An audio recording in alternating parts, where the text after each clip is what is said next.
On August 18th, Ukrainian President Volodymyr Zelenskyy will meet with U.S. President Donald Trump in Washington, joined by several European leaders, to discuss possible ways to end the war with Russia.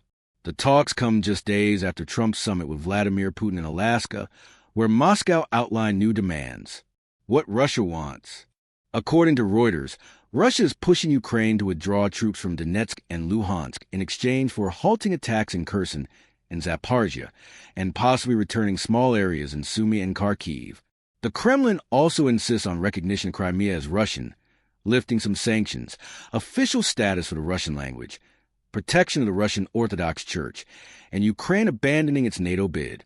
U.S. envoy Steve Witkoff downplayed the list, saying Moscow's concession was simply not seeking to occupy all of Ukraine. Still, territorial concessions remain the most contentious issue. Zelenskyy has stressed he cannot hand over Ukrainian land without ironclad security guarantees. Trump's shifting stance. After Alaska, Trump appeared more open to Russian proposals. The New York Times reported he is considering a plan that would give Moscow control of parts of Donbass not yet occupied. At the same time, he told Zelenskyy he would pressure Putin, while Secretary of State Marco Rubio clarified that no deal would involve Ukraine ceding all occupied territories. Zelenskyy is expected to face tough conversations at the White House, seeking to explain where Ukraine can be flexible and where it cannot. The security guarantees question. Western allies are discussing binding security guarantees for Ukraine, potentially modeled on NATO's Article 5. Proposals include military and financial aid if Russia strikes again after a peace agreement. However, no U.S. troop deployment is planned. Axios reports Putin even floated China as a possible guarantor, signaling resistance to NATO forces in Ukraine. Still, European leaders insist Kiev must have unshakable guarantees, with no Russian veto over Ukraine's EU and NATO aspirations. Europe's role.